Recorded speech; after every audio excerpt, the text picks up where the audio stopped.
30 দিনের একটি মাসিক সাইকেলের মধ্যে একটি নারী মাসিক হয় গর্ভধারণের প্রস্তুতি নেয়, কারণ গর্ভধারণ করার জন্য মাসিকটি নিয়মিত করা অবশ্যই জরুরি।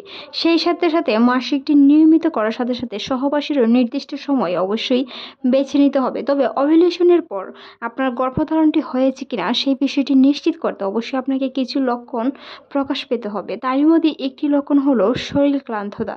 যদিও আমরা দিনের শেষে শরীর ক্লান্ততা অনুভব করি, তবে গর্ভবতী হওয়ার পরে শরীরের ক্লান্ততা যেন অন্যরকম অনুভূতি পাই।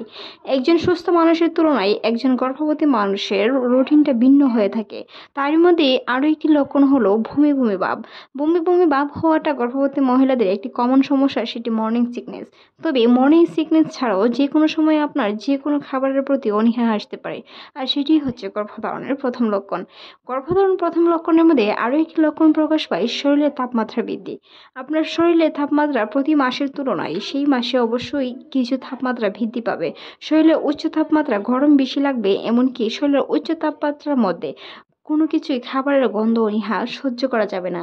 তবে মনে রাখতে হবে, যদি আপনার মাসিক সাইকেলটি বন্ধ হওয়ার আগেই এরকম কোনো লক্ষণের ইঙ্গিত পেয়ে থাকেন, তাহলে বুঝতে হবে আপনার গর্ভধারণ হয়েছে। কোনো ধরনের গর্ভনিবন্ধন ফিল খেতে যাবেন না, কারণ গর্ভনিবন্ধন ফিল সেই সময় খেতে গেলে সন্তানটি জরায়ুতে সঠিকভাবে না বসে থাকলে আপনার কিন্তু বিরাট ধরনের সমস্যা হয়ে পরবর্তীতে সন্তানটি প্রতিবন্ধী পর্যন্ত হতে পারে।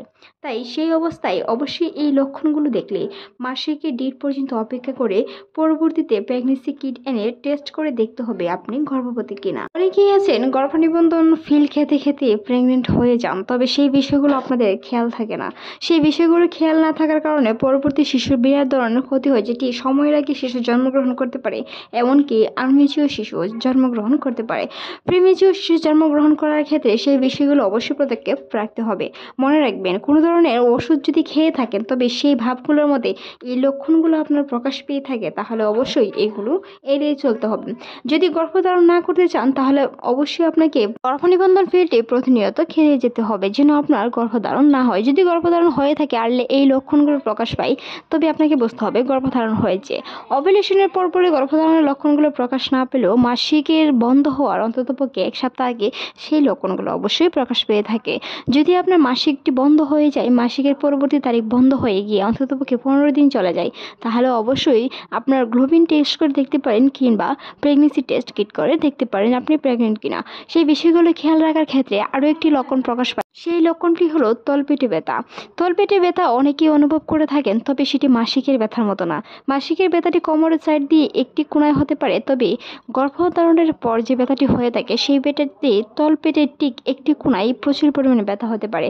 সেই জায়গায় ধরলেই মনে হবে কিছু একটা আছে। এরকম কিছু অনুভব হয়ে থাকলে অবশ্যই আপনাকে বুঝতে হবে গর্ভধারণ হয়েছে। ওভ্যুলেশনের পরপর গর্ভধারণের সেই লক্ষণগুলো প্রকাশ না পেলেও কিছুদিন পর সেই লক্ষণগুলো অবশ্যই প্রকাশ পাবে। মনে রাখবেন, সেই যদি আপনার তলপেটে প্রচুর পরিমাণ ব্যথা হয়ে থাকে, অবশ্যই কোনো ধরনের গরম ছেঁক দিতে যাবেন না, যেটি আপনার অনাগত সন্তানের জন্য বিরাট ধরনের ক্ষতি হতে পারে। তলপেটে ব্যথা হওয়ার সাথে সাথে উঠতে এবং বসতে যেমন কষ্ট হয়, সেই সাথে সাথে ক্লান্তিতা অনুভব হয় প্রচুর পরিমাণে। শরীরে তাপমাত্রার পাশাপাশি খাবারের প্রতি অনীহা, যে কোনো গন্ধের প্রতি অনীহা, যে খাবারটি আপনার অনেক পছন্দের ছিল সেই খাবারটিও অপছন্দের হয়ে যাওয়া, সেই লক্ষণগুলো প্রকাশ পেলে অবশ্যই ডাক্তারের পরামর্শ নিতে হবে। এমনকি প্রেগনেন্সি কিট করে আপনার রেজাল্টে পজিটিভ না নেগেটিভ সেগুলো নিশ্চিত করতে হবে।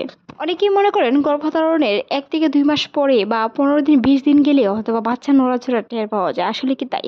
বিশেষজ্ঞরা বলে থাকেন, একজন গর্ভবতী মা তার সন্তানের নড়াচড়া যদি খেয়াল রাখতে চায়, তাহলে অবশ্যই তাকে অন্ততপক্ষে 18 সপ্তাহের উপরে যেতে হবে।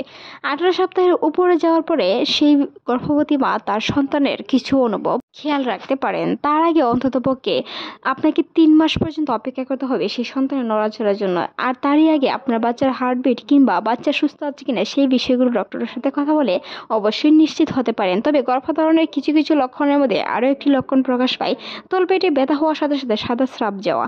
যদি সাদা স্রাব যায় তলপেটে ব্যথা হওয়ার সাথে সাথে, তাহলেও আপনাকে বুঝতে হবে গর্ভধারণটি হয়েছে। পরবর্তী মাসিক যদি হয়ে থাকে, মাসিকের মাঝামাঝি সময়ে সাদা স্রাব যায়। তবে যদি মাসিক বন্ধ হওয়ার অন্ততপক্ষে 3 থেকে 5 দিন আগে সাদা স্রাব যায়, তাহলে আপনাকে বুঝতে হবে আপনার গর্ভধারণটি হয়েছে। একজন পুরুষের হেলদি শুক্রাণু থেকে জন্ম নেয় একটি অনাগত সন্তান। হেলদি শুক্রাণু যেমন দরকার, সেই সাথে সাথে মায়ের ডিম্বস্ফোরণটাও খুবই জরুরি। তাই ডিম্বস্ফোরণ এবং হেলদি শুক্রাণু থেকে অনাগত সন্তান জন্ম নেয়। তাই মাসিক কিংবা ওভুলেশনের পর সেই লক্ষণগুলো দেখলে আপনাকে বুঝতে হবে গর্ভধারণটি হয়েছে। সেই হিসেবে আপনার নিশ্চিত থাকতে হবে ওভুলেশন পরিবর্তিত হবে না, মাসিকটিও বন্ধ হয়ে যাবে।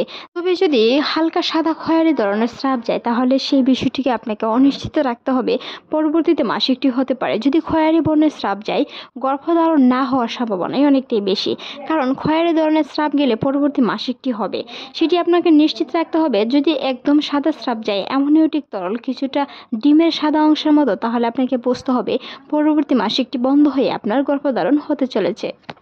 সাথে সাথে জরায়ুতে ব্যথা করা, তলপেটে ব্যথা করার সাথে সাথে আপনার প্রস্রাব করতে গেলেও বিভিন্ন ধরনের জ্বালা পোড়া অনুভব করা, প্রচুর পরিমাণে পানি পান করা, কোষ্ঠকাঠিন্য থেকে বিভিন্ন ধরনের রোগের সম্মুখীন হতে হয় সেই সময়টিতে। শতভাগ নিশ্চিত এবং সুস্থ শিশু জন্ম দিতে অবশ্যই সেই বিষয়গুলো সতর্ক থাকতে হবে।